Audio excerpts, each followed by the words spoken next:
നല്ല വിശേഷം. ഇല്ലില്ല, ഞാൻ ചാൻസ് ചോദിക്കാൻ വേണ്ടി വന്നത്. ബിഗ് ബോസിൽ എല്ലാം കൊടുത്ത് ഈ പടത്തിലുണ്ടോ? ഈ പടത്തിലുണ്ടോ? ഞാൻ ചാൻസ് ചോദിക്കാൻ വേണ്ടി വന്നത്. ജോയിച്ചേട്ടൻ്റെ അടുത്താ? അതെ അതെ. അമ്പലത്തിൽ കയറിയാ?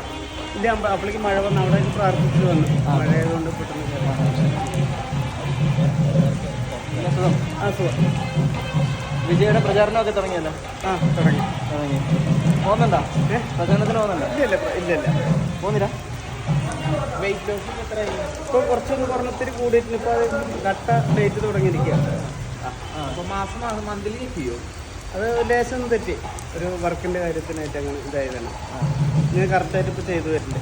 കഴിഞ്ഞ മാസത്തെ അപേക്ഷിച്ച് ഈ മാസം ഇത്ര കുറഞ്ഞു, എത്ര റേറ്റ് അങ്ങനെ നോക്കാം? ഇപ്പോൾ 113 ഇനി അത് കുറച്ചെടുക്കണം. കഴിഞ്ഞ മാസം എത്രയായിരുന്നു? കഴിഞ്ഞ മാസം എത്ര 114 തോന്നുന്നു. അതൊക്കെ കുറച്ച് 1.5 കിലോ മേലെ കുറച്ച്. പടം ഇനിയിപ്പോൾ അടുത്ത് ഇറങ്ങാനുള്ളത് ഇതാണ് ഇന്നസെൻ്റ്, മറ്റേ അനാർക്കലി, മറ്റേ അൽത്താഫുക്ക, പിന്നെ ലുക്കൂക്കൻ്റെ, പിന്നെ അതിഭീകര കാമുക. അവരൊരു ബിഗ് ബഡ്ജറ്റ് പടം സർപ്രൈസാണ്. ആ പടത്തിലുണ്ടോ? അതിലുണ്ട്, ഇന്നസെൻറ്റിലുണ്ട്, പിന്നെ അതിഭീകര കാമുകനുണ്ട്. ബിഗ് ബഡ്ജറ്റ് പടമായ സർപ്രൈസ് പറഞ്ഞത് ഓൾറെഡി കഴിഞ്ഞ ഷൂട്ടിംഗ് കഴിഞ്ഞതാണ്. കഴിഞ്ഞു. അതൊന്നും പറയാൻ പറ്റില്ല, സർപ്രൈസ്. അത് പറയാൻ പറ്റില്ല. മലയാളം പടമാണ്. ഒക്കെ സർപ്രൈസാണ്. മലയാളം പടമാണ്. ഒക്കെ സർപ്രൈസാണ്. അതൊക്കെ ഓണത്തിന് അറിയാം, നമുക്കറിയാം. പിന്നെ ഓണത്തിന് അല്ല, ഈ സിനിമയിലൊക്കെ കമ്മിറ്റ് ചെയ്ത് കഴിഞ്ഞാൽ ബിഗ് ബോസിൽ പോകാൻ പറ്റുമോ? ഒന്നും അറിയില്ല, എല്ലാം ദൈവത്തിൻ്റെ കയ്യിൽ. നമ്മൾ ചെയ്യേണ്ട കാര്യങ്ങളെല്ലാം ഭംഗിയായിട്ട് അല്ല, സിനിമയിൽ കമ്മിറ്റ് ചെയ്താൽ ബിഗ് ബോസിൽ പോകാൻ പറ്റൂലല്ലോ. അത് എല്ലാം ദൈവത്തിൻ്റെ കയ്യിൽ. വിനീതേട്ടൻ പറയുമ്പോൾ നമ്മൾ ചെയ്യേണ്ട കാര്യങ്ങൾ ചെയ്ത പഠിച്ചവൻ എന്തെങ്കിലും തരുന്നു പറഞ്ഞു. വിനീത് ശ്രീനിവാസേട്ടൻ പറഞ്ഞ പോലെ. പിന്നെ വേറെ കാര്യം, വിജയ് ഇപ്രാവശ്യം മുഖ്യമന്ത്രി ആകുമോ? ഉറപ്പാണോ? പൂജകളൊക്കെ നടത്തുന്നുണ്ടോ അമ്പലത്തിൽ വിജയ്ക്ക് വേണ്ടി? ഇല്ല, പൂജകൾ നടത്തില്ല. അത് തുടങ്ങട്ടെ പറഞ്ഞിട്ട് പൂജ ചെയ്യും, പ്രാർത്ഥിക്കും. എല്ലാം പ്രാർത്ഥിക്കുന്നുണ്ട്. എന്തായാലും മുഖ്യമന്ത്രി ആവും. ശയനപ്രദക്ഷിണൊക്കെ? ഇല്ല, ശയനപ്രദക്ഷിണ ഇല്ല. വിജയ്ക്ക് വേണ്ടി ഒരു ശയനപ്രദക്ഷിണം പോലും ഇല്ല.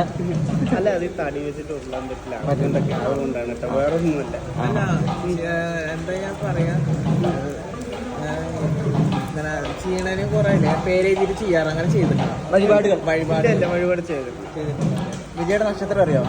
വിജയുടെ നാളറിയാമോ? നാളെ എനിക്ക് കറക്റ്റായിട്ട് അല്ല, നമ്മൾ വഴിപാട് നാളറിയാം.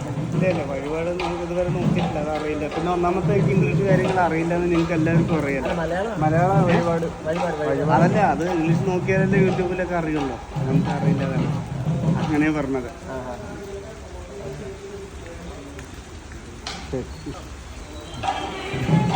ഇന്ന് ഏതോ പറഞ്ഞത് എന്തിനങ്ങനെ ചെയ്തു ചോദിച്ചു. പല വഴിയിൽ എന്നെ കാണാൻ പറഞ്ഞു. ഞാനപ്പോൾ വിജയ് സാറിനെ കൊണ്ട് പറഞ്ഞു. മാനാട്ടിന് വന്നപ്പോൾ, ഇലക്ഷന് വന്നപ്പോൾ, ജൂലൈ 3 കേരളത്തിൽ വന്നപ്പോൾ ഇങ്ങനെയൊക്കെ പറഞ്ഞപ്പോൾ ആൾ കണ്ണ് കലങ്ങി തകർന്നു പോയി. സങ്കടമായിട്ട് പാവുമായിരുന്നു. ഒരു പച്ചയായ മനുഷ്യൻ. നമ്മുടെ വിനീതേട്ടനൊക്കെ അല്ലേ, വിനീത് ശ്രീനിവാസൻ, വിനീതേട്ടനെ പോലെയുള്ള സാധാരണ കുഞ്ഞു കുട്ടികളുടെ മനസ്സാണ്. പാവമായിട്ടൊരു മനുഷ്യൻ. പിന്നെ എൻ്റെ കാര്യങ്ങൾ കേട്ടപ്പോൾ കണ്ണ് കലങ്ങി. എൻ്റെ ജീവിതം മാറ്റിമറിച്ചത് വിജയ് സാറാണ്. അപ്പോൾ എനിക്ക് സിനിമ കിട്ടുന്നുണ്ട്, എൻ്റെ ജീവിതം മൊത്തത്തിൽ മാറ്റിമറിച്ചു. ലൊക്കേഷനെ കണ്ടിട്ടുണ്ടായി. കൂലിയുടെ ലൊക്കേഷനിൽ എന്തെങ്കിലും പോയിട്ടുണ്ടായിരുന്നോ? ലൊക്കേഷനിൽ പോയില്ല. ഞാൻ അതിൻ്റെ മുന്നേ പോയി കണ്ടിരുന്നു. ഏതിന്റെ ലൊക്കേഷൻ? ഞാൻ വീട്ടിലായിരുന്നു കണ്ടത്. ലൊക്കേഷന് വീട്ടിൽ പോയി കണ്ടു. വീട് എവിടെയാണ്? ചെന്നൈയാണോ? ചെന്നൈയല്ല, ചെന്നൈയിലാണ് താമസം. ആള് വീട് ഇവിടെയാണ്. ഇവിടെ തമിഴ്നാട് തന്നെയാണ്. കേരളമല്ല, തമിഴ്നാട് തന്നെയാണ്. അല്ല, വീട് അറിഞ്ഞു പോയതാണോ അത് അങ്ങനെ അങ്ങനെ വിളിച്ച്? ഇല്ല, വീട് അറിഞ്ഞു പോയതാണ്. നമ്പർ ഞാൻ ഇപ്പൊ നിലവിലില്ലേ, കുറെ ആയല്ലോ സിനിമ താരങ്ങൾ. ഈ സിനിമ നിലവിൽ ഏറ്റവും കൂടുതൽ സ്റ്റാർ വേയിലുള്ള ഫോണിൽ നമ്പർ പറയാനല്ല പറഞ്ഞത്, നമ്പർ ഉള്ള ആളുടെ ആ നമ്പർ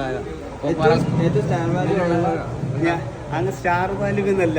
ഞാൻ അന്നും എല്ലാ നടന്മാരും വിളിച്ചിട്ട് ഇന്നും വിളിക്കുന്നുണ്ട്. ഇന്നലെ പോലും നമ്മുടെ എന്താണ് സ്റ്റാർ വാല്യൂ അല്ല, എനിക്ക് എല്ലാവരും എൻ്റെ ഏട്ടന്മാരും അനിയന്മാരും എല്ലാം അങ്ങനെയല്ല.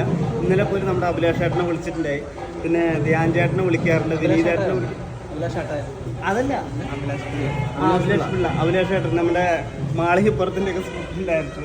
പിന്നെ രമേശ് ചേട്ടനെ വിളിക്കാറുണ്ട്, വിനീതേട്ടൻ, ധ്യാൻ ചേട്ടൻ. അപ്പോൾ ഒരുവിധം ഉള്ളവരിന് എല്ലാവരും വിളിക്കാറുണ്ട്. വിളിക്കാറില്ല. നമുക്ക് ചിലപ്പോൾ എല്ലാവരും പെട്ടെന്ന് കോൺടാക്ട് ചെയ്യാൻ പറ്റുമല്ലോ. പൃഥ്വിരാജിനെ പോയിട്ടൊന്നും ഇങ്ങനെ കോൺടാക്ട് ഇല്ല. അങ്ങനത്തെ നമ്പർ ആൾക്കാരുടെ നമ്പർ ഉണ്ട് കയ്യിൽ. രാജുവേട്ടനൊക്കെ എനിക്ക് മുന്നുണ്ടായി, ഞാൻ വിളിച്ചിട്ടില്ല. ബാക്കി എല്ലാവരെയും നമ്മളെ ഫിലിം ഡയറക്ടറൊക്കെ ഉണ്ട്, അങ്ങനെ എല്ലാവരും വിളിക്കും. ഒരു ഇതുള്ളവരിനൊക്കെ ആറാട്ടണ്ണന്റെ കയ്യിൽ ഇതേപോലെ തന്നെ ഫിലിം ഡയറക്ടർ അതേപോലെ കയ്യിലുണ്ടോ? ഏത് ആറാട്ടണ്ണന്റെ കയ്യിൽ ഒരു ഫിലിം ഡയറക്ടർ ഉണ്ട് എന്ന് പറയുന്നുണ്ട്, മറ്റേ എല്ലാ നടന്മാരും കാര്യങ്ങളൊക്കെ അതേപോലെ ഉണ്ടോ? ഒരു ബുക്ക് ഉണ്ടോ? എൻ്റെ ഒരു ഫിലിം ഡയറക്ടർ ഉണ്ട്. അത് നോക്കിയിട്ടാണോ നമ്പർ? അതിൽ നിന്നാണ് നമ്പർ നോക്കിയിട്ടാണ്. ഇപ്പോൾ നമുക്ക് അതിൻ്റെ ആവശ്യമില്ല. ഇപ്പോൾ നമുക്ക് ആരെയും വിളിച്ച കൂട്ടുകാരനെ വിളിച്ച് കിട്ടും, നമ്മൾ വിളിക്കാറുണ്ട്. അപ്പോൾ ഒരു ചാൻസ് തരാൻ പറഞ്ഞിട്ട് പുതിയ തുടങ്ങാൻ പോണതിലൊക്കെ